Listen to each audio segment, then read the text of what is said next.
It's an attempt to bring back beginner's mind into the conversation, to open out the frame, and with the minimum of interference or framing from me, to give the language to the client or the patient and see where it takes them.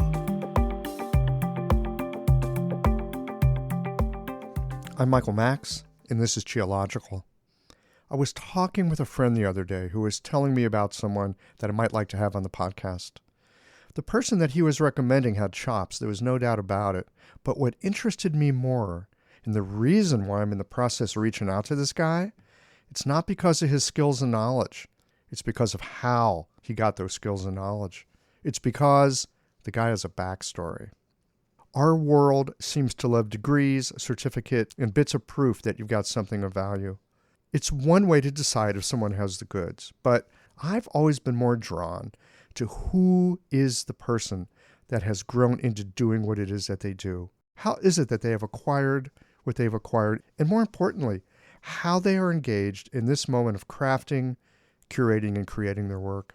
I like a good backstory because I'm less interested in what a person has and more curious about how it is that they have meandered their way into their current situation. I'm more interested in the detours, the long ways around, the hunches, serendipity, and perhaps unreasonable dogged persistence that allows a person to see opportunities where others see obstacles. To trust that they are on the right path, even when that path seems to be a complete divergence from what they thought they'd wanted. And to be able to tolerate ambiguity and uncertainty for perhaps years as they put things together in a way that nobody else has. Those people that can take and integrate parts in themselves that on first glance have nothing to do with each other, those odd individuals who are more interested in finding out what is than in being sure that they're right. I'm interested in people's backstory because at any one moment in time, we could point toward life and judge it as success or failure. But to have the kind of mind and spirit that seems unswayed by the comfortable feeling that they're right and unbothered when things don't go according to plan, those are the people that I feel like I can learn something from. You know, you can steal a person's work, but you can't steal the spark that created that work. And it's that spark that at times has illuminated something in me, something that keeps me on my own path, both in times of darkness and of light, something that reminds me that there is an essence that we all carry, something that's unique to ourselves, and it seeks unfoldment in the work that we do. And that's why I'm interested in and why I love a good backstory, because a good backstory is not about success. It's also about failure. It frequently involves being broken beyond repair, and that brokenness isn't the end of the story. It's the beginning. In a moment, we will get into a conversation on using embodied language in a way that helps you to connect patients up with resources that they didn't realize that they had. Margot Rossi and Nick Pohl have both been on the podcast before, and they have a keen sense of interest in how we can use language to create internal connections that allow our patients to connect up with deeper aspects of the body-mind. These conversations come to you through the generous support of our sponsors and members. Blue Poppy, your new one-stop shop, has speedy shipping options on everything that you need for your clinic. It's Women's Health Month at Mayway Herbs. Check out their new website for learning resources on helping women with herbal medicine. Are you a creature of habit? How about making a change that helps your patients and the planet with AccuFast needles? And later in the show, raising your fees doesn't have to be a difficult process. Jane has helpful suggestions on making it easy and effective. And finally, have you considered that having a thriving, profitable practice is one of the most healing things that you can do? Julie Bear Don't Walk has, and she can help you do something about it too. Do be sure to visit the sponsors page on the Geological website to take advantage of all the special offers our terrific sponsors have for listeners of the podcast. Picture this. Your clinic is buzzing with patients, and then you realize that you're down to your last box of needles. No need for panic, because Blue Poppy, your one-stop shop for all your acupuncture needs. They ship orders received before 3 p.m.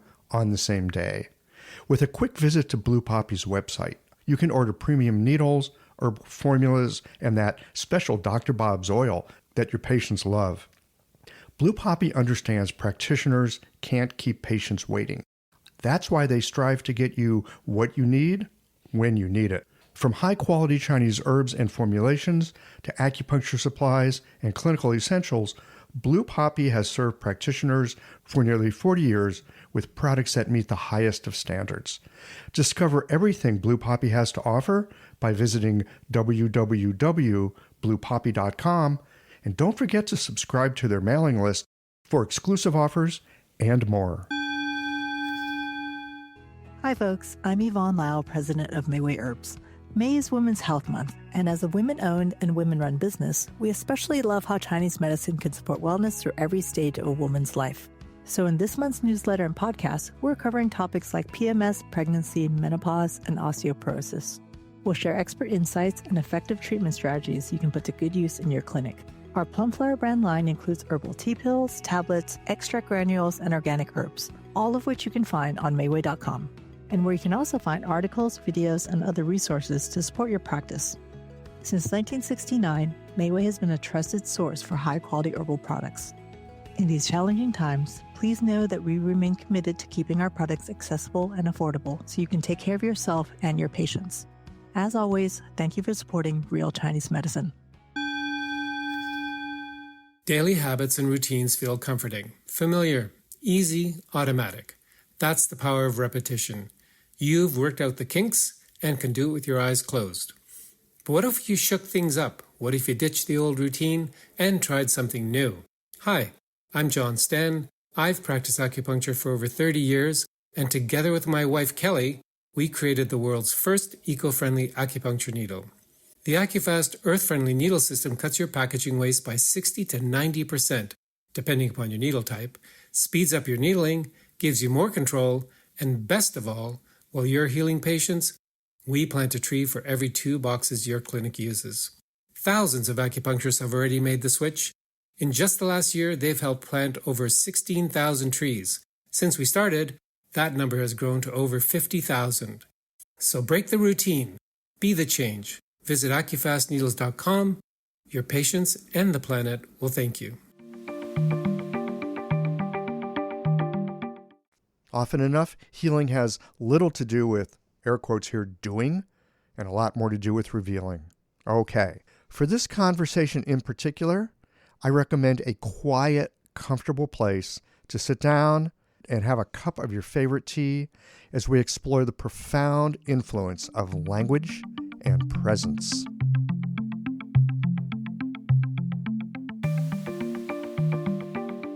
Hey friends, welcome back to Qiological. I am delighted today to have 2 of my friends, former guests of the show. They're back, Margot Rossi and Nick Paul.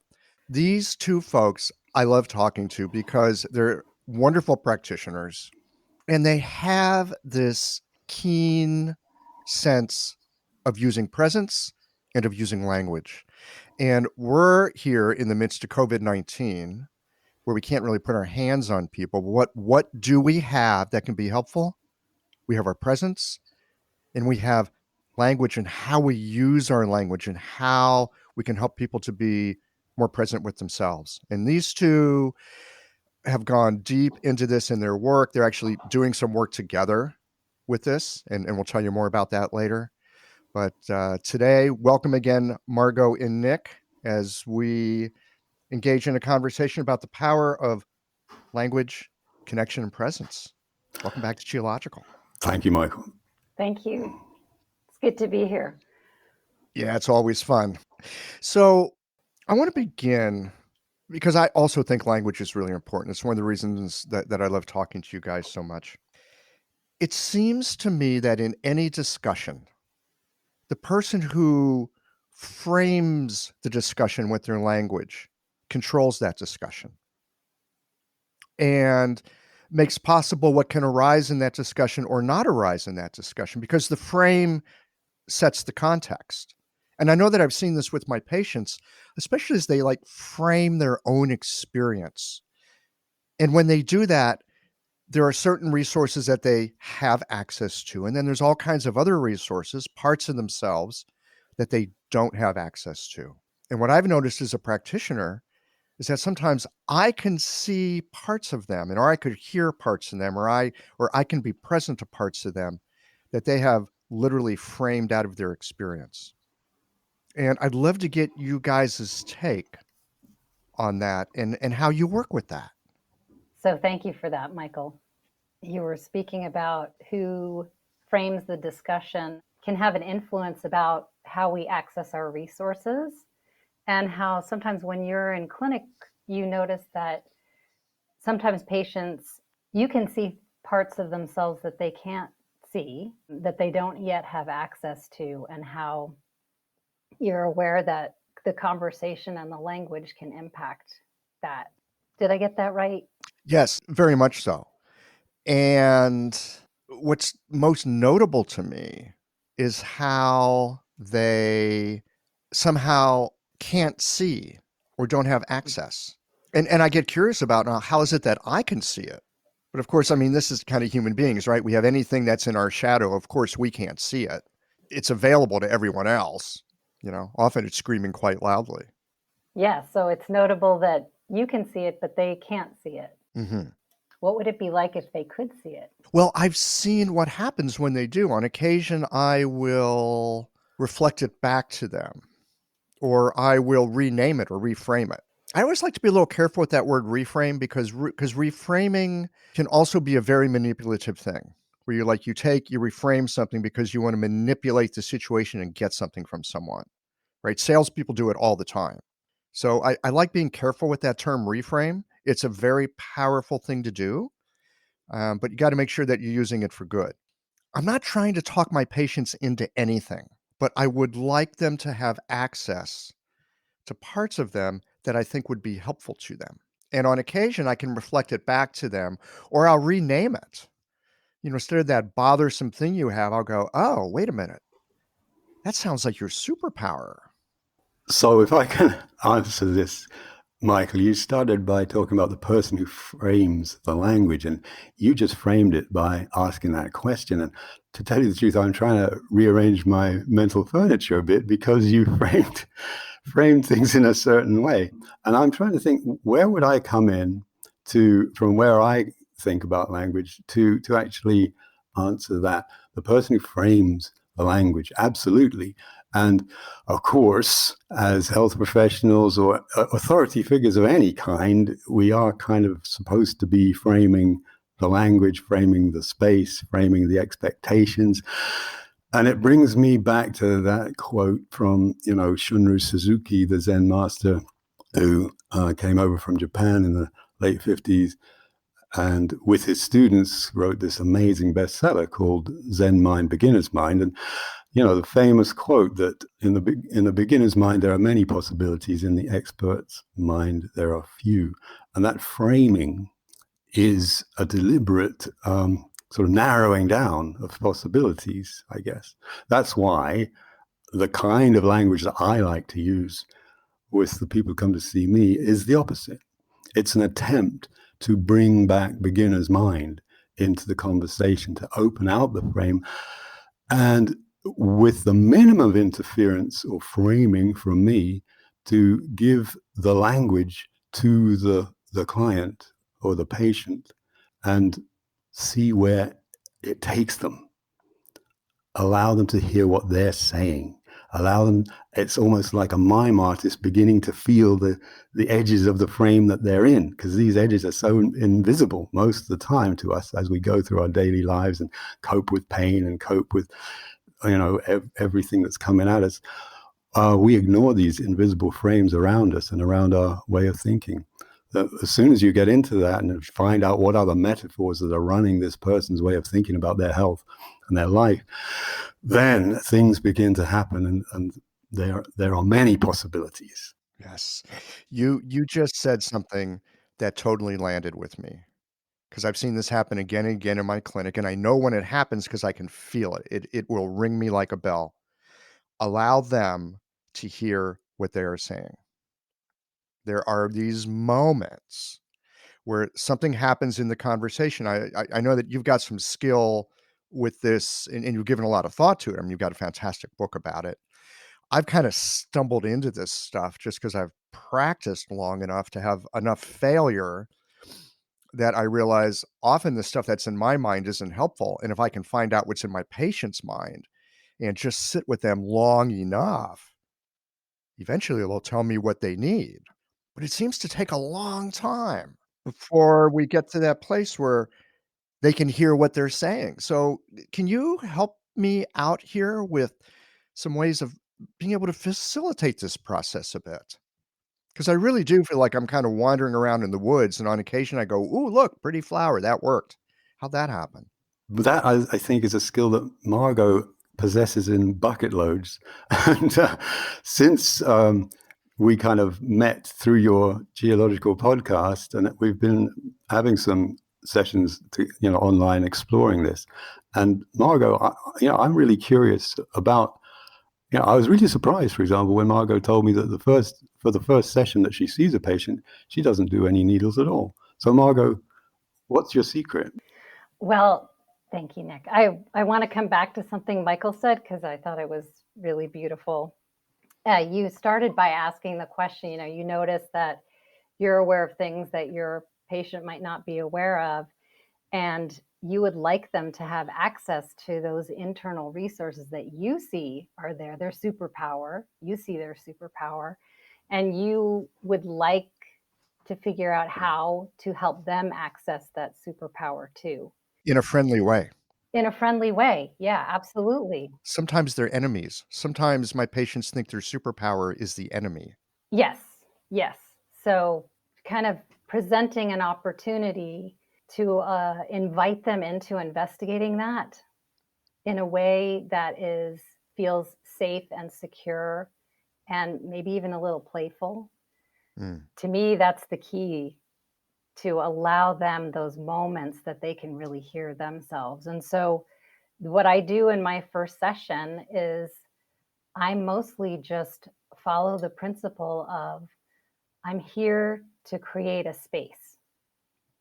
So like that chapter 11 of the Tao Te Ching, it's the space in the clay vessel that you've shaped that it's that emptiness, it's that spaciousness that makes that vessel useful. So with the vessel being my office, first I want to invite them into a space that feels safe and playful. So we can look at something that may have been viewed as something serious and critical, life-threatening, chronic, that we can start to look at it in a way with curiosity. And that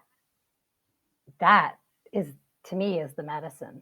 So, I love using needles and I love acupuncture. I love the spirit of the points and I love the channels. And I find that it's all about presence anyway. So it doesn't matter if I use needles or if I just set my room up in a way that's inviting or I use language. So that's essentially what I do. I think being with someone, being present, and I'm sure we'd love to talk about what that means. I'd love to know what that means. I would actually love to know what that means because I hear this a lot. It's like, well, take a deep breath and bring yourself into the present moment. And there's a part of me that goes, what are you talking about? I mean, there's a part of me that's just cantankerous. Like if I'm ever at a yoga class and they say, take a deep, calming breath. And I'm thinking, screw you. You don't tell me what to do. I mean, well, can we take the language there, Michael, and be forensic? There's a part of me, and that's exactly it. There's another part of you, which is the embodied part of you that knows how to breathe, knows how to be still, knows how to feel the sheer wonder of embodied presence. And these two parts, there's enough material out there now by real authorities like Dan Siegel, Ian McGilchrist, Alan Shaw, on how these two sides of our brains operate in very different ways. How the left side for most people is the verbal side, the side that says, what are you talking about? What are you talking about? It needs to know what you're talking about because it's verbal. It doesn't do the body. It's only the right side of the brain that is actually better connected to our somatic sense of ourself. And the way these two sides communicate is not very good. And we live in a culture, almost globally now, a culture which is very much emphasizes how we experience things through the left side, the verbal side, the side with the to-do list, the side which always wants evidence and measure things and to know if they're safe and so on. That's the side that we mostly live through. And so you come into your yoga session or your acupuncture session, and that side's still in control. And what I look for is what I call body-friendly language, which the left brain can hear, but the right brain is also listening to. The right brain starts saying, hey, there's someone here who's talking my language. Ooh, they're talking to me. Exactly. Say that again. Body-friendly language. Tell me more about that.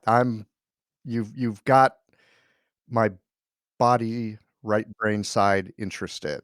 Well, maybe that's because I've been attempting to speak in a way that is, it's resonant, that has vibes to it. It's not just a clipped container of information. It's actually, how do we modulate the sounds that come out?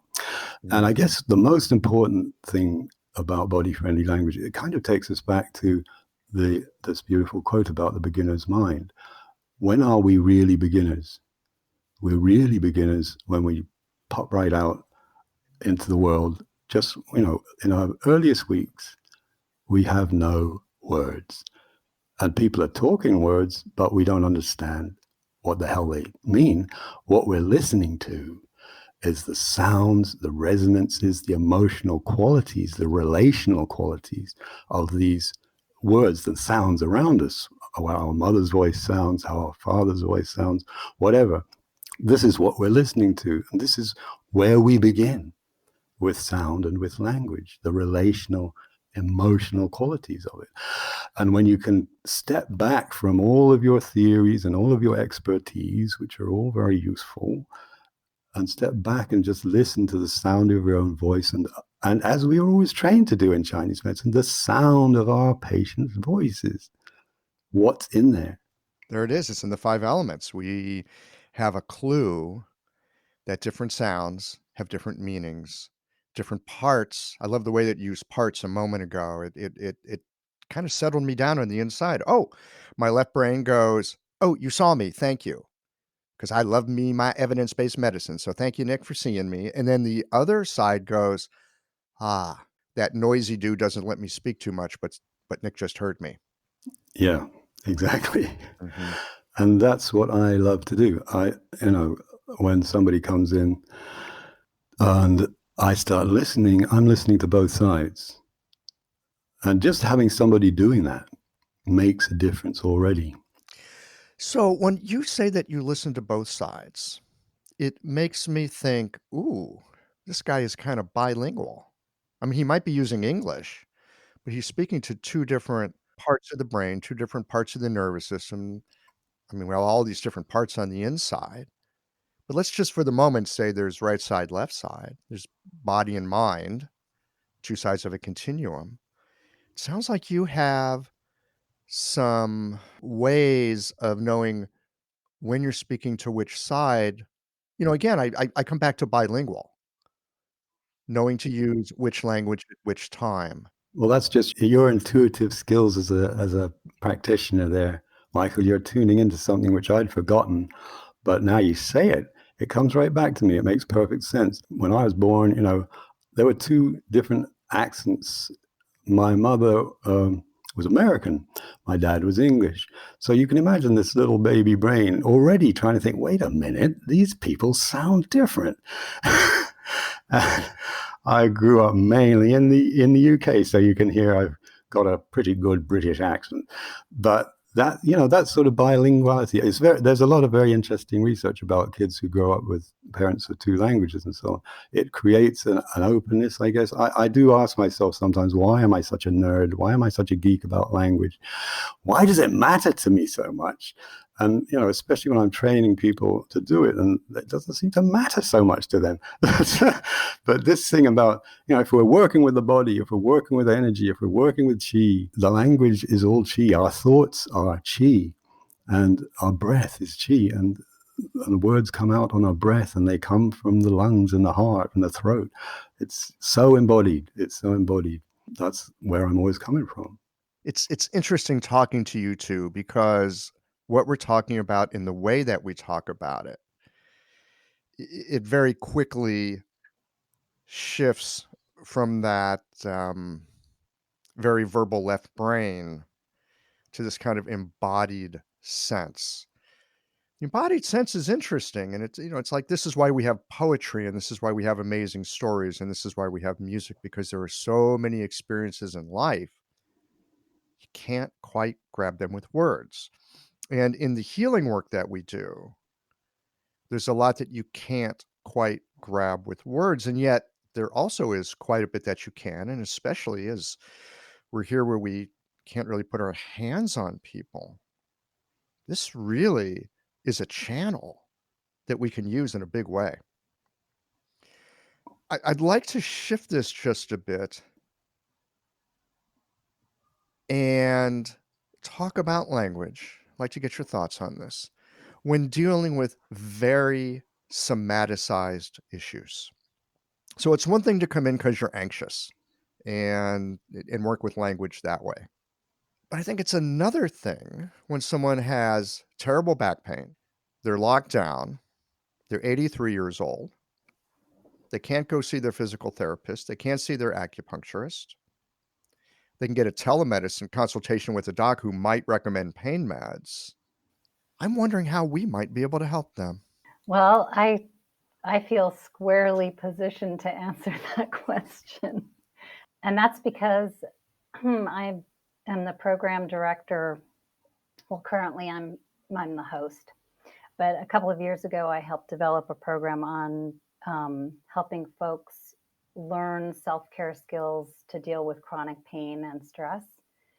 And as I was pitching the idea for the structure of the program and the content of the program, one thing that I had to really drive home, or I felt was important to drive home to the medical doctors on our advisory board, was that pain and our emotional and mental response to pain are linked. So you began your question with, a patient presenting with something like anxiety versus something that's really somatically centered in their body, like this pain of this 83-year-old that you're describing.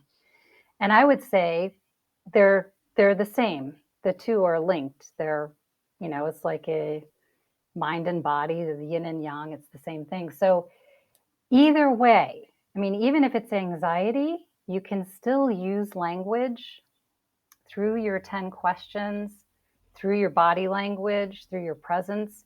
You can still help that patient connect with their body experience. And as Nick was saying, once you do that, once you get the language and the body connected, you're connecting the mind and the body. And that's when awareness starts to bubble up or expand, or when you might want to say, well, the awareness is always there. That's when these separate parts of ourselves, we start to see them in our awareness. We gain some consciousness of them. And it's in that moment that things can start to shift.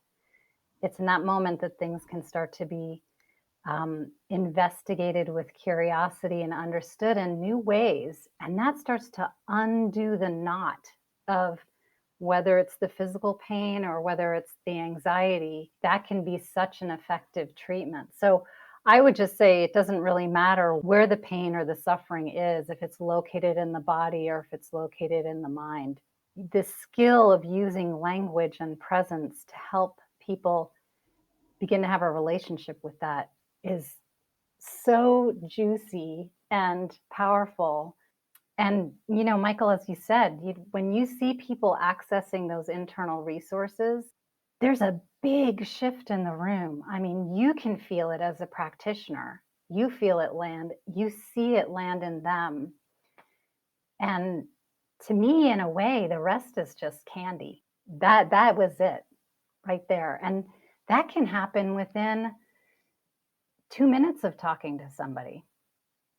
It might take a little longer, but it can happen. It can happen fast. This episode is brought to you by Jane, the clinic management software that honestly just makes running a practice easier. Let's dive into something that's never easy, but sometimes necessary: raising your fees. It can feel awkward, right? But here's a tip that can really help. Consider offering flexibility to your patients as you introduce the change. When patients face new fees, it's natural for them to feel uncertain or concerned. That's where flexibility can really make a difference. Offering options like a phased increase, suggesting a payment plan, or even taking a moment to talk things through can help to ease the transition.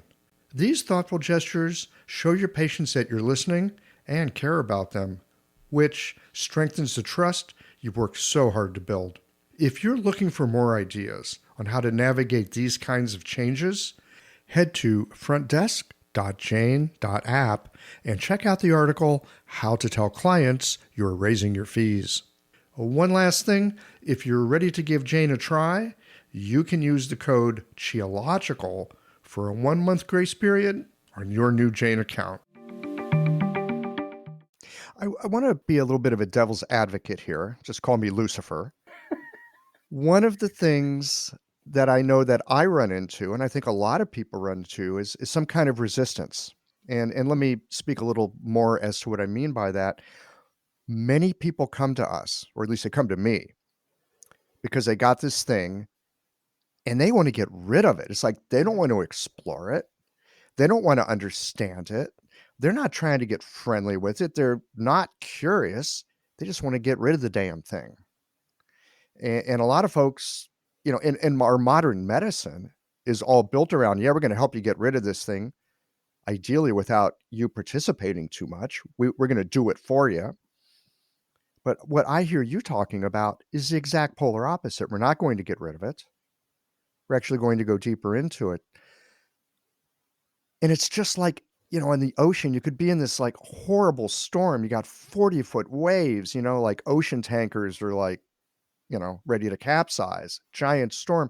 You go a little ways below the water and it's still. Mm-hmm. So I get it that we can get below the water, but what happens when we're still on the surface and it's kind of a rough go? How can we dive down a bit?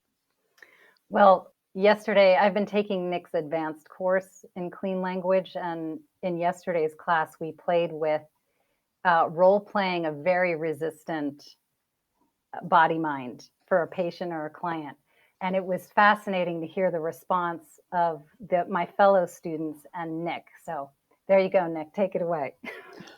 Well, I'd be fascinated to hear what happened for you, because we were in Zoom breakout rooms, so I didn't get to see what was going on there.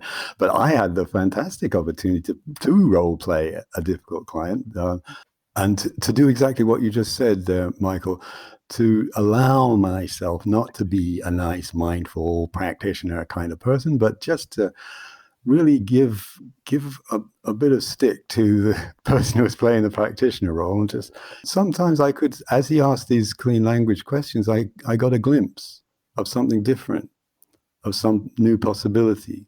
And I also got, just role playing as you do, these things just pop into your head. I got a memory of a time when this was a kind of backache thing, when my back was fine and I could move. And as I started talking about it, I started sort of moving side to side and my fists kind of came up. I don't know what this role play was all about, but he didn't notice that. He didn't respond to that in his role as practitioner straight away. And I said, look, you just see my body language. I'm twisting side to side. My fists are coming up. It's like I'm remembering some time when I was a younger man. There was testosterone. Maybe I was into boxing, whatever. That energy is coming back, even as I think about it, even as I talk about it. It really was literally like I was watching a movie in my mind's eye of a time when I was connected to these resources. And to give another example of that, there's a lot of good work now with people with dementia and Alzheimer's here in the UK, playing those people the songs from the Second World War, that, great ballroom music and stuff, and people come back to something more like consciousness. And this, however we can get people to access, either by going back to memories or by thinking about possible futures, it's rather a nice little slap in the face, a polite slap in the face for mindfulness, which says we've always got to be in the now, in the present moment. Actually, sometimes just going into a possible future where there are resources and you can connect to them brings you back to the present moment in a different way. Or you go to a time when. I just, the way that you said it, a time when, and all of a sudden I think about, oh, well, there's possibilities in that. Because there's all kinds of time whens in my experience, and I suspect all of us have a time when. You bring up the people with dementia and you play them some music from a time when they were young and vital and connected and, vibrant with life. And it changes them. I've seen those YouTube videos. Mm-hmm. I think a lot of us have. So a time when. I'd love to hear from either of you a little more about a time when. Okay. So I'm going to go back to yesterday's class, a time when we were asked to role play being a different, difficult client. And of course, that's role playing. Let's admit that that's different from reality. Is it? It was very real for me. Bravo. Bravo. Yeah, so I'm actually going to come around through your question about a time when to answer your previous question about, if someone's resistant, if their mind is resistant or whatever their experience is, that they are coming in somewhat defended or protecting themselves, that they might not want to get into their body. One of the things I love about this process, this skill set of learning and using language in the clinic to really help people connect with their internal resources, is that the questioning starts with an investigation of what's present for you right now. Is there a size and a shape to it? Is there a particular location to it? Is it on the inside or the outside? So you're asking people to investigate something that is physical. Where is it? How big is it? What does it feel like? What does it look like? It's taking shape, So you start with that. And let's say that the person really doesn't want to answer those questions. I don't know if it's an achy pain. I don't really know where it is. I just can we just get on with this? Right. Yeah, exactly. It's like, what kind of pain is it? Well, it hurts. Exactly. But the beauty is, once you kind of move through these questions, these clean questions, you ultimately can come to the question of, and what would you like to have happen? And that moves them into a time. Maybe they feel it was in the future, or maybe they connect it back to the past.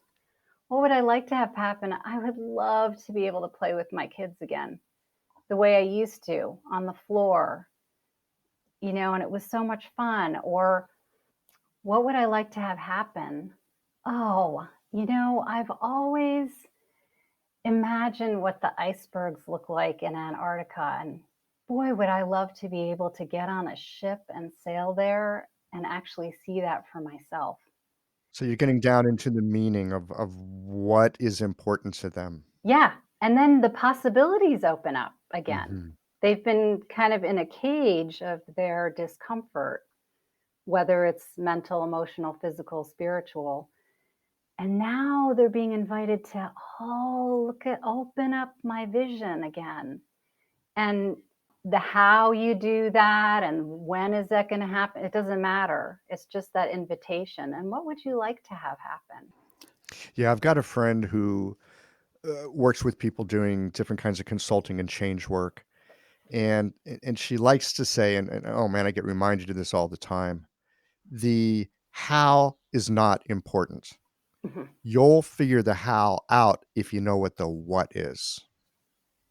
Or the why, why it's important. That can be really useful too. Nick, you want to say anything, jump in about that? Um, just you were talking about pain and how people can be resistant to moving away from that pain.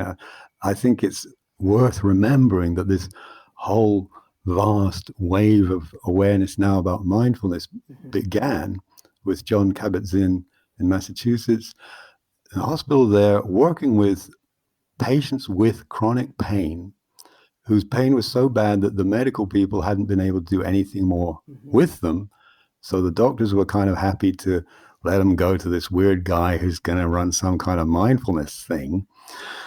And it was his huge passion and his huge compassion, but also that discipline of mindfulness, which ultimately makes you realize, hey, no one's going to change this except me. This is my pain, and I'm the only one who can actually change it. And how we use language to help that to happen is really what we're talking about here. And this kind of body-friendly language, like one very useful principle of body-friendly language is to talk about what's needed, not about what's wrong. So even in acupuncture, you might say, well, the reason why you're feeling exhausted is because your kidney energy is just completely shot to pieces. This is talking about what's wrong, and it's probably not too helpful. And people will then come away from that session with a kind of label around their neck saying, kidney energy shot to pieces. If you just say, well, the reason why you drifted off there during the session and you're feeling tired is just, is because you need to rest. You need to take some time out from all of this, this hectic schedule of yours, something like that. Just give them something about what's needed, not about what's wrong. That's one very simple principle, but powerful principle of body-friendly language. And body-friendly language ultimately is the language of mindfulness. I was just going to say another beautiful thing about this embodied language, this body-friendly language, is taking Nick's example of, a kidney deficiency. And Michael, you may have had this experience. Patients come in and say, oh, I saw an acupuncturist when I was in Florida and they told me I had kidney deficiency. Well, what else did you learn? That I have kidney deficiency and that acupuncture and herbal medicine can help. To me, that's not really empowering the person. And speaking to what might be needed, again, with clean language, you would check it out with them. So you would check out, here's what I'm thinking based on the medicine of what might be helpful to supporting your kidneys. It might be helpful to rest. It might be helpful, to eat oysters, whatever it is. You might be able to take this classical formula, herbal formula. It might be helpful to do Qigong. You check it out with them so they can try it on for themselves and go, well, how would that be if you did Qigong every day? I'm not really into Qigong. So instead of just giving them a prescription and sending them home, again, this is another opportunity. You're inviting them to check in with themselves. What are my resources? How could I build my resources? And what's the most ethical and relevant way for me to build my resources? It might not be what everybody else does. I might have a different feeling. If they don't resonate with your recommendation, they're not going to do it. I've noticed that. We call those non-compliant patients and we get mad at them. Exactly. And it's really just an unskillful way of relating to someone. We didn't check it out. We didn't get curious and investigate, like, what would work for you? Yeah, I want to come around to that in another way here in just a moment. But first, I want to get into this diagnosis piece and the way that we use language. And something that I've just noticed about people in general, myself included, that, we like to have answers. We like to know what's going on. I've noticed that patients, They love having a diagnosis. It's like really important. They have a very hard time with, I've got this problem and nobody knows what it is. We don't have a name for it. I have had patients say to me, I don't care if it's cancer. I just want to know what it is. Whoa. Right? I mean, that blew me out of the water hearing something like that. People get attached to their diagnoses, right? They'll come in, you ask what's going on. They'll go, well, I have XYZ, as if that's supposed to tell us anything. But people like to glom onto these frames and these diagnoses. I guess that's the left brain, the part that likes to know and feel like there is some kind of sensibility in the world and it's got stability to it. But what we're talking about here is going into into the body in a way and going into the mind in a way that can discombobulate things. I love the idea that you were talking about, Margot, here, where instead of saying, oh, you've got kidney deficiency, we can look at it and come at it from another side of, oh, here are some things that might be helpful given you have these signs and symptoms or these experiences. Here are some things that might resonate that could be useful for that. So two things. One is, what is it about us that we want to glom onto that diagnosis? And how can we work with that with our language? And then I've got another question I'm going to come back to later, a bonus question, but I'm not going to tell you what it is yet. Okay, so I'm going to try this on for myself. Several months ago, well, actually, it's been more like a year now, but I was having this kind of chronic niggling pain, in my lower right quadrant. And I was like, is it my ovary? Is it my psoas muscle? Is it my appendix? I didn't know what it was. And I noticed my brain, I wanted somebody to affirm one of those diagnoses or come up with something different. So I went to my lymphatic drainage massage therapist, who actually helped me the most, my acupuncturist, who I adore. And I asked, I don't go see Western medicine physicians, but I have a lot of friends who are medical doctors. So of course, what do you think? And what was curious to me was, why did I want to name it? Why couldn't I just experience it the way it was? And I realized that putting a name on it, oh, it's polycystic ovarian syndrome. That takes it out of my experience and puts it on a shelf over there that I can go, oh, that thing that I'm feeling is polycystic ovarian syndrome. It like separated me from it. And for some reason, maybe it's because we're conditioned that way, because our Western medicine is like that. It put it on a shelf away from me, and I could relate to it when I wanted to, which of course was when I felt the discomfort. And sometimes even when I felt it, I still didn't want to relate to it. So it kind of made a me and a that thing. And for whatever reason, I wanted to do that.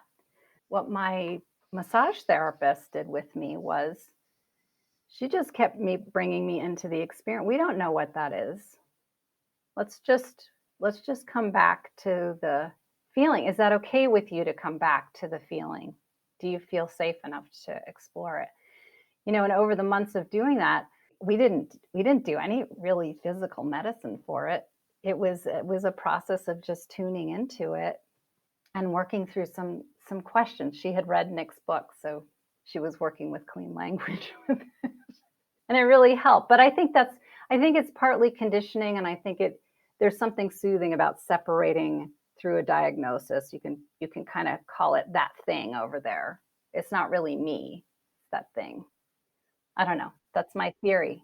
I really appreciate you sharing that. It comes back to the thing I was talking about earlier, where people come in not because they want to get closer to something, but they want to get further away from it. Mm. And they're hoping we can just take it away with it being, in that further away position. And now we're just going to take it away. A lot of people come to us for that. And what I hear you saying is that with a diagnosis, yes, we can take it and place it further away. We can put it on the shelf. It's this thing. The diagnosis separates, it doesn't connect. Hmm. And what you were just talking about was a process of setting aside the diagnosis and becoming curious about what that is, and then getting curious about what that is, and staying. It's like, little kids, they're like endlessly curious about stuff, right? They'll like dig and dig and dig and dig. It's hard, but we can short circuit that by naming it and sticking it on a shelf. Yeah. If I can come in here, I think that very powerful thing you said a while back, Michael, about, a patient saying, I don't care if it's cancer, I just want to know what it is. I want a name for it. You're absolutely right. That's coming back into the verbal mind, the left brain dominance.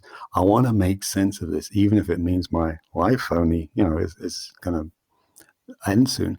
And we just need to be realistic here.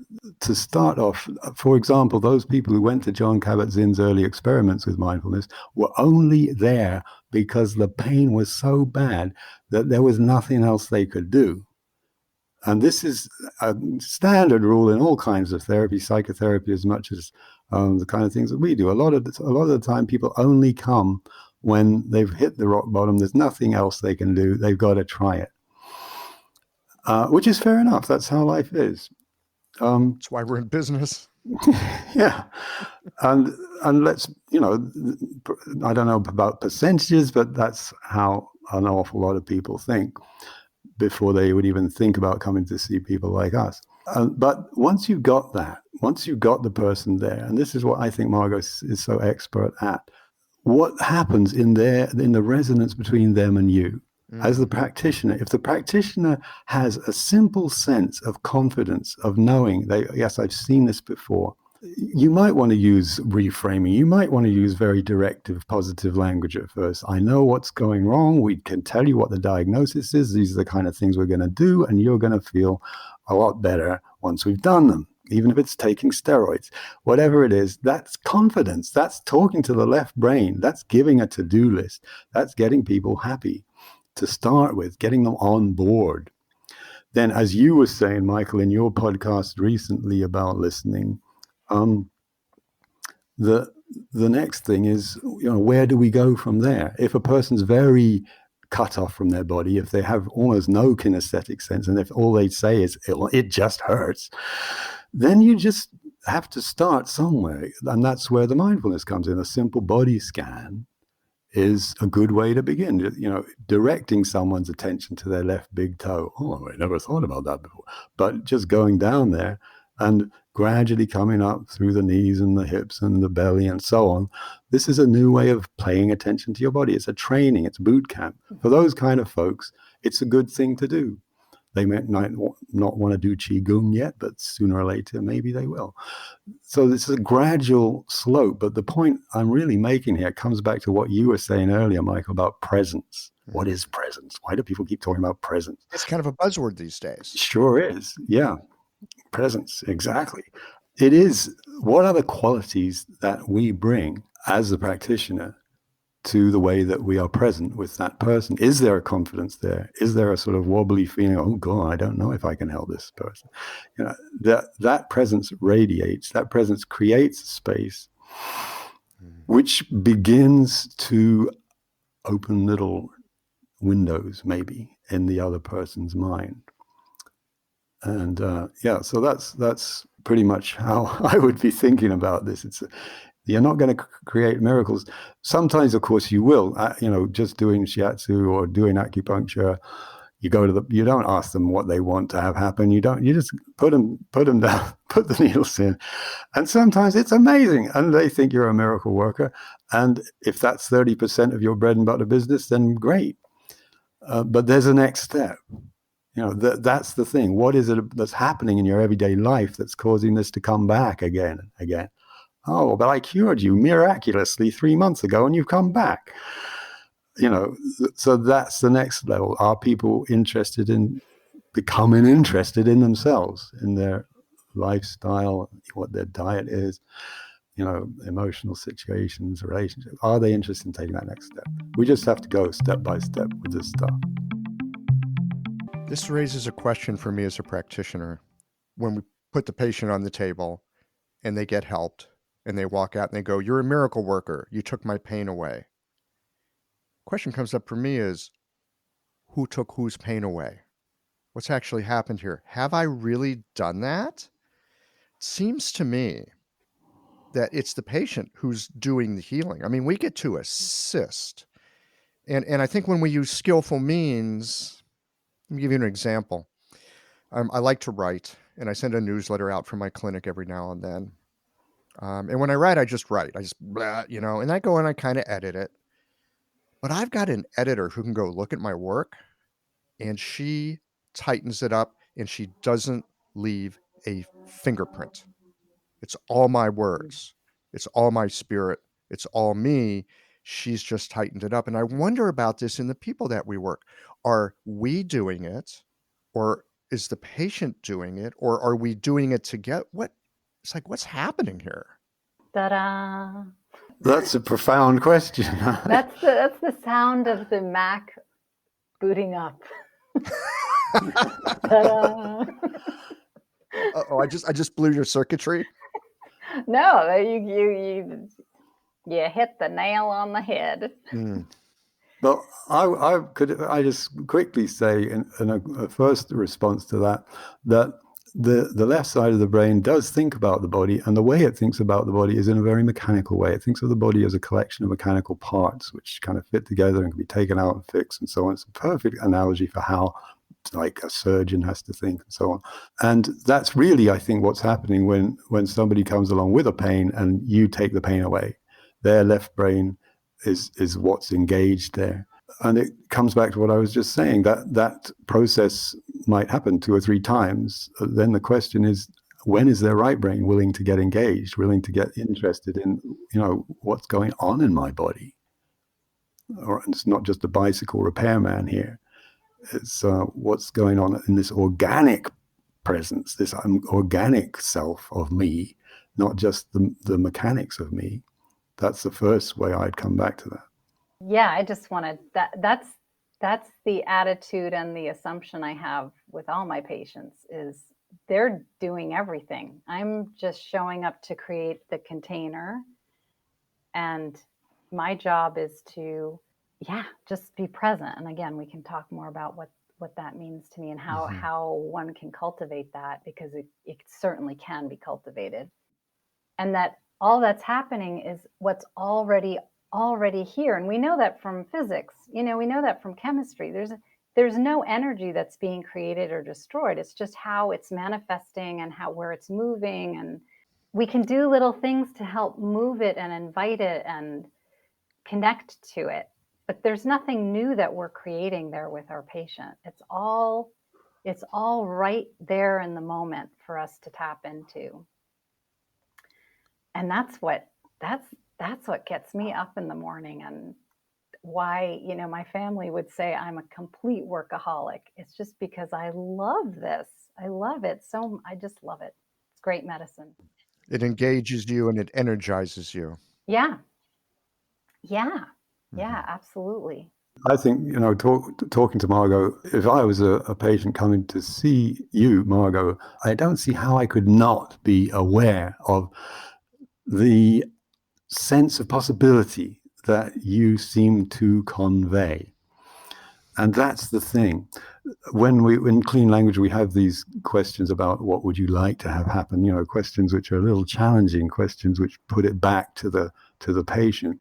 But they're there for a very good reason, and it shifts our therapeutic conversation from the diagnostic and the searching for reasons and problems to the more kind of coaching style of looking for what needs to happen and how can we help that happen and tap into those inner resources. And it's worth remembering that coaching originated in athletics, in sports. Coaching started as a way of helping people who already had talents, already had power, strength, and gifts to get beyond a plateau, to get to the next level. And that's kind of what we're doing with these questions, is we're acknowledging that the person has these strengths and resources, and we're just challenging them in a user-friendly way and a body-friendly way, I hope, to realize that. And as the practitioner, we we can keep our sense of humor. We can be relaxed. We can sit in a aligned and comfortable way. We don't have to let the pain that our patient is in radiate into our own fibers so much. We can sort of mirror it back to them and give them a sense, hey, there are possibilities here. And here's a coach. Here's somebody who's going to help me step by step connect with those possibilities, those resources of mine that I forgot about. Which is what I was talking about earlier in this conversation, about noticing that there are resources that my patients had, but they weren't seeing it as a resource. In fact, they might have even seen it as the enemy in some ways. They had a bad opinion about it, or maybe someone in their family had a bad opinion and they believed it, that kind of thing. I am really struck in having this conversation with the two of you. I realize here as we're getting toward the end, and I still have a bonus question that I just have to get asked in a moment, but I realize as we're having this conversation that in my work, I think I have not given the left side of the brain enough due and enough credit. I think I spend a lot of time trying to bring that right side along and kind of and actually not being that respectful of the left side. It's true. I think I've been trying to shut down certain parts of my patients because it's troublesome to them. They have a bad opinion about it, and I have a bad opinion about it. And yet what I hear you talking about, especially hearing you, Nick, the way that you phrased it, I don't even remember what you said, but it just kind of landed, that you bring along, it's like you give the left side what it needs. It's like it needs something. Fine, you just give it to them. Here you go, honey. Have a cookie. You'll feel better. And then you get to work with the right side. That it's not about getting rid of one. It's maybe about calming it down, but bringing them both along. The thing that might be the enemy is not the enemy. It might actually be an ally. That's what I'm taking from that. Yeah, absolutely. I was just thinking again, too, about your question, Michael, of why are we attracted to diagnoses? So there's a saying in mindfulness and neurobiology, you got to name it to tame it. So putting words to your experience, like it could, so let's take the example of chronic pain. So name it to tame it could mean, so does your pain have a location? Yeah, I feel it in my, I feel it in my shoulder up here. And what's that like? Is it, in Chinese medicine, we might say, is it an achy pain? Is it a sharp pain? Okay, I never thought about that. Yeah, it's a sharp pain. Sometimes it's achy, but yeah, it is. It's sometimes sharp. So we're giving words to the experience. We might also say, and when you think about your pain, what thoughts come up? What thoughts are you aware of? Oh, am I going to have this the rest of my life? Is it going to keep getting worse? So you're putting words to it. So that's all that left brain. And of course, left and right are connected. It's not like they're two separate entities. But we start using language to connect the two sides of the brain so that they can be friends and they can work together and they have different skills. I like Nick used the phrase, for the most part, the right side of the brain is really connected physically, or that's its skill more than the left. But they're not exclusive. They need to work together. They do, and the trick is that the right brain knows that. Unfortunately, the left brain doesn't know it. The left brain has this attitude that it doesn't really need the right. In fact, in the early days of neurology, the right brain was called the silent side. It was considered to be a place where nothing much happens, but because the verbal stuff was all on the left. But I've got a metaphor here. I've got an analogy that's just coming to me in hearing Margot talk. It's like the way that libraries used to be and the way that they are evolving now to be part of our culture. You can imagine the left brain in its sort of more primitive sense as an old-fashioned librarian who, everything's in categories, everything's nicely labeled, all the books are on the shelves.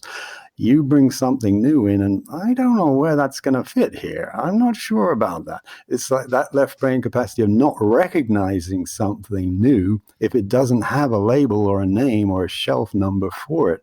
The Dewey Decimals don't fit here, and that's what the right brain is all about. It's that wonderful childlike beginner's mind awareness of what's really happening right now. What's happening in my body? What's this feeling that hasn't got a name? Things like focusing, which are all about gently and patiently finding the right name for a felt sense, are so wonderful practices. But thinking about how libraries are evolving into being much more connected to what's going on, you can have a place for kids, you can have video, you can have multimedia, you can have all kinds of stuff going on in a library. Now, it doesn't have to do with books. And that's how a rich, sophisticated left brain can be. It can be that this is coming back to what is the real role here in Chinese medicine between the emperor and the ministers.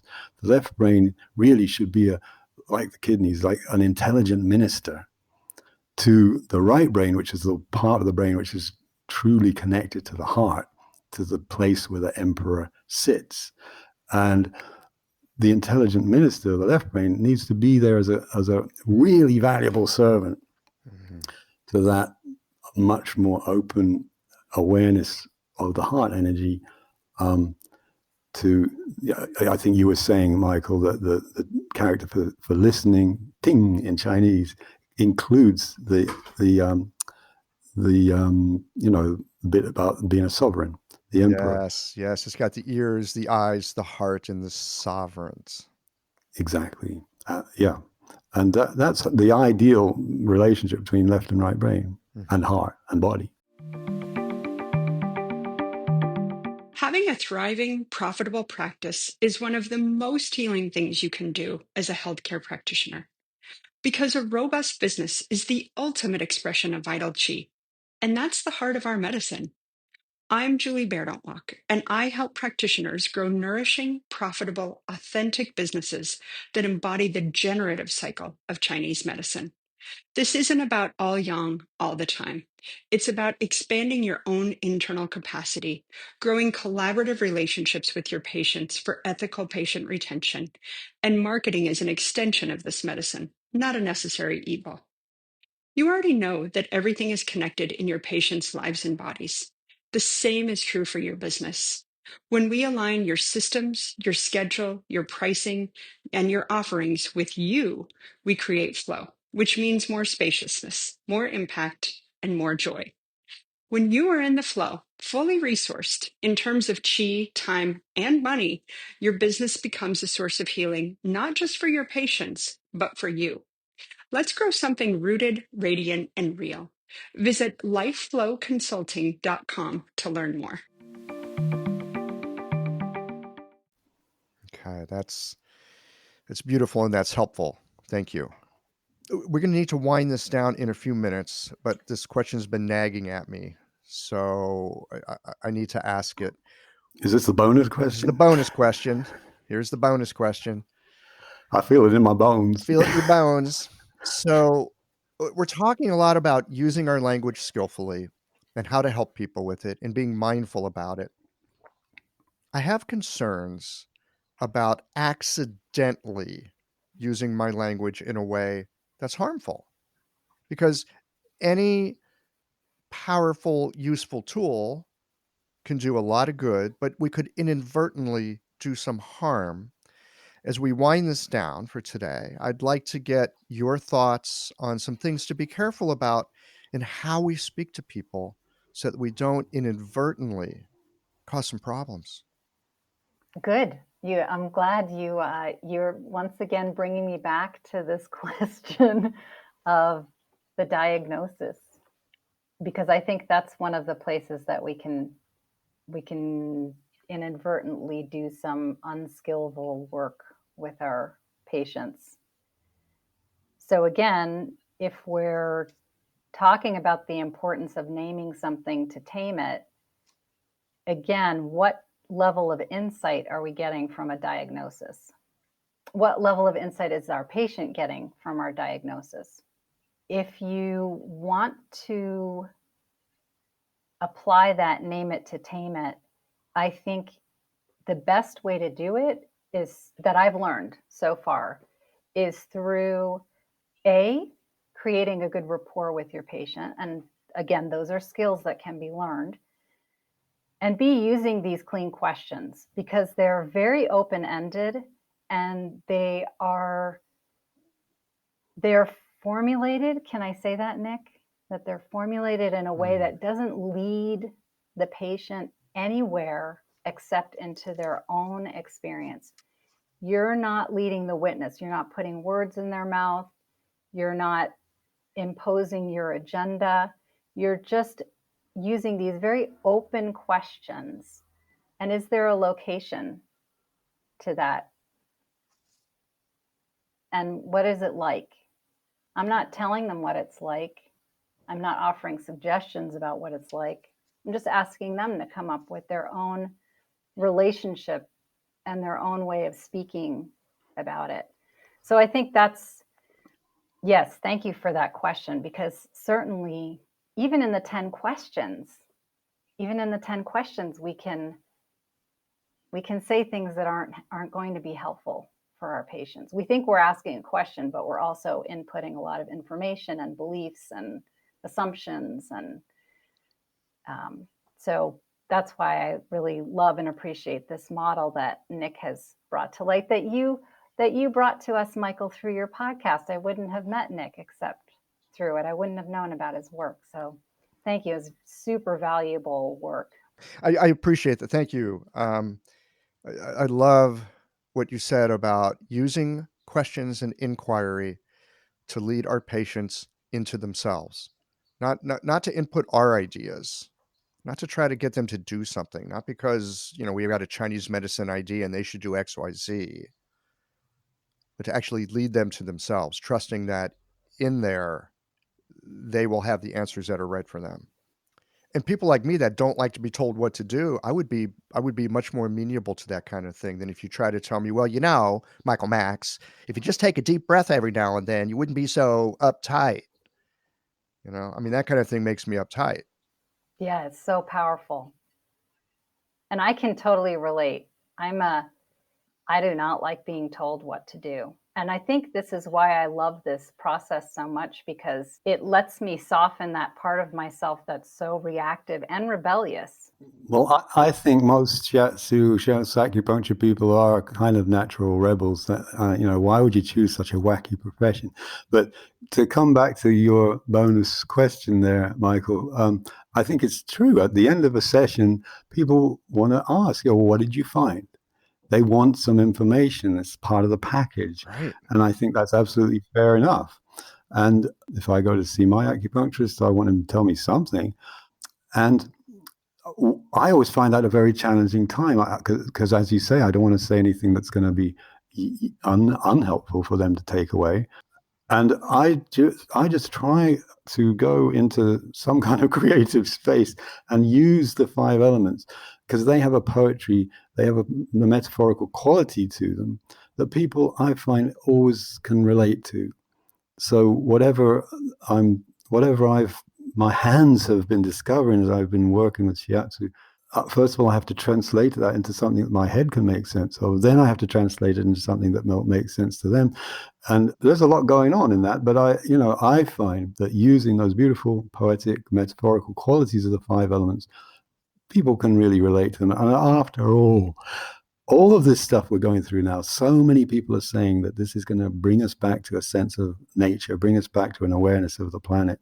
And what people aren't saying so much is that our bodies are part of the natural world. My hands, when I do shiatsu, have an intelligence to them that my brain does not have.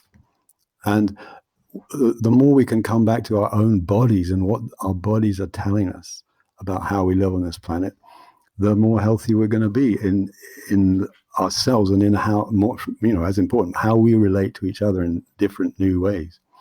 Let me just check something out with you here, because again, I'm still chewing a little bit on this, how to be helpful by avoiding the unskillful use of language and therefore not being helpful.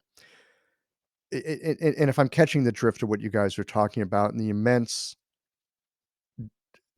and yet at times also gentle power of questions, just as like a guideline, so to speak. I'm wondering if when I want to say something, because I think I'm trying to be helpful, would it be better if I could turn it into a question and speak it that way? Would that does that make sense? Am I With the clean language, the point is, yes, always turn it into a question if you can, but the question, the core of the question, the nugget in that question is the words that the client, the patient just used. They're not coming from you. They're coming from the patient. so we have to stay with what the patient is telling us? But at the end, when the patient says, "Well, what did you find?" then the bridge that I have there, as I was just saying, I'm looking for some metaphor. I'm looking maybe how I can frame this in 5-element terms. At the same time, I'm using one of the skills in clean language, which is to come back to key words that came up, maybe right at the beginning of the conversation before they lay down at all. Listening to the metaphors that they brought in and seeing how I might, you were talking about reframing earlier, Michael, how might I usefully reframe that metaphor in, some kind of 5-element language that makes sense to them, because it's their metaphor and it's changing a bit. Yes, and you're helping them to fill their metaphor out. Yeah, to explore the metaphor, to go deeper into it, because that one of the key principles about metaphor and cognitive linguistics is that you have the primary metaphor. Like nowadays, at the moment, we've got this primary metaphor here in the UK, at least, that dealing with this pandemic is a war. Yeah, we have the same thing over here. Sure, you have the secondary metaphors that come from that, which is the people in the hospitals are the front line. They're in the front line. We've got to mobilize. They're heroes. These doctors and nurses are heroes. They're making sacrifices. And we don't even realize that this whole way of thinking is being created by the primary metaphor of war. Yes, the war metaphor is powerful. And I really appreciate, Nick, what you were saying before about how, your hands are part of nature. We're part of nature. And the way that we speak with our patients and the way that we work with our patients. And it sounds like one of the things that we can do is help give them other metaphors for dealing with something, even as serious as the fear and anxiety around COVID-19. Can I share a little story from a patient that I spoke with this week? So she couldn't come see me because I've closed my practice, and she couldn't come see me anyway because she uses like a neighborhood service to get around, and people are not driving each other in cars anymore. So she was basically on her own at home, and she became very sick. Possibly she's had this disease. So while she was sick, every day we touched base with each other, and her job was just to tell me in words what she was feeling, to describe her symptom. She's been a patient of mine for many years, so she knows the language and how to share it. Well, she came through it. So it was 3 weeks of being very sick with some kind of respiratory problem. And again, she hasn't been to her doctor, so we don't know what she had. But she called me and she said, I made this appointment to talk to you because I just want to tell you that I feel really good. I feel like I came out of this and I feel really good, better than before, which is, for someone with a chronic illness, that's pretty phenomenal. And I was thanking her. I said, it was all on you. You were able to tap into what you were experiencing and you were able to share that with me. And together we could work this out with whatever herbs she had at home, with acupressure, with diet, with rest, with Qigong. And I wrote this down because it really struck me. She said, I'm so grateful. I'm getting really good at figuring out what's going on with my body and what I can do about it. Music to your ears. Yes, it's like that's the job of a really good doctor. And it comes back to the Tao Te Ching. Is it the Tao Te Ching? I think it's the Tao Te Ching about like the best rulers are the ones where something gets done and the people say, we did it ourselves, right? My suspicion is the best doctoring is just that, where the patient goes, I did this myself, with assistance, but they did it themselves. Yeah, exactly. And that's the beauty of this learning these skills of being able to communicate and converse with the subconscious mind, with the body, with the left and right brain together. And yeah, and unlike it is so skillful, that statement, hold your enemies closer. It is so skillful to look at everything as a possibility. There is no end, this war on COVID-19. I think if we looked at it differently, boy, we'd have a really different handle on it. And I'm thinking about the war that we have with ourselves as well, but that might be a whole other conversation. Yeah. Nick, any last things to share before we start to wind this down for today?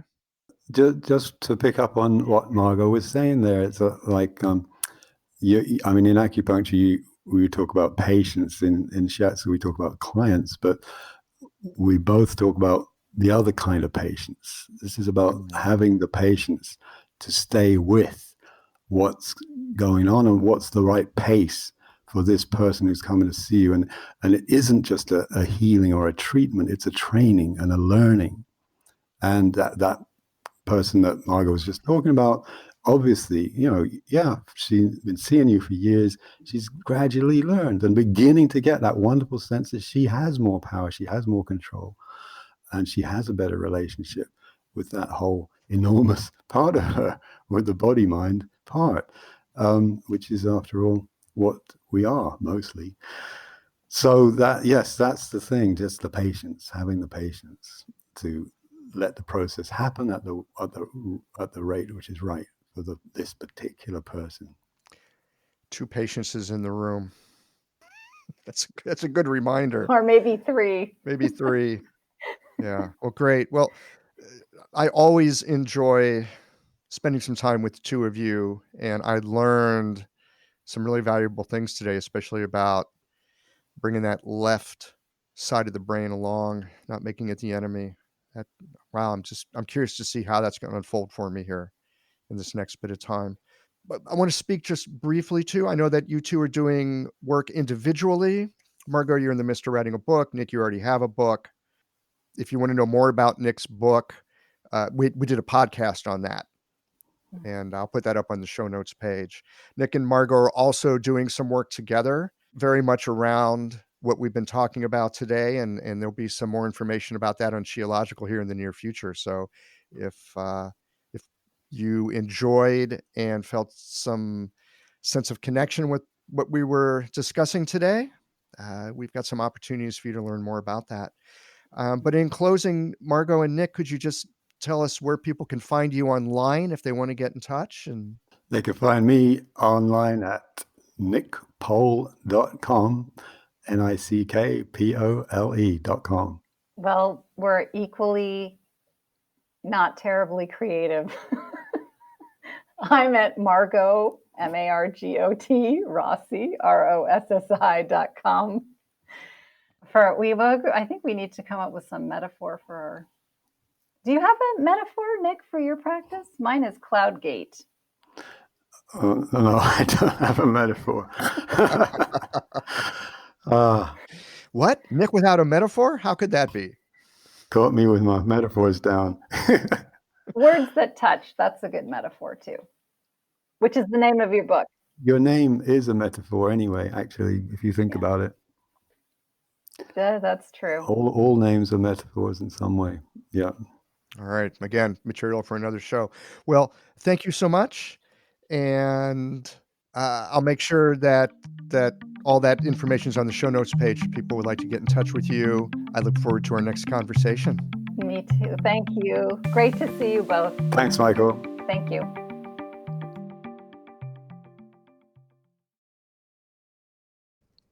Who doesn't enjoy listening to a good story? And all great storytellers know that the most interesting and enticing stories are the stories that we tell to ourselves. The stories we tell can put us in touch with resources that we didn't know we had, or can leave us further adrift from essential aspects of ourselves that know how to heal and take care of us.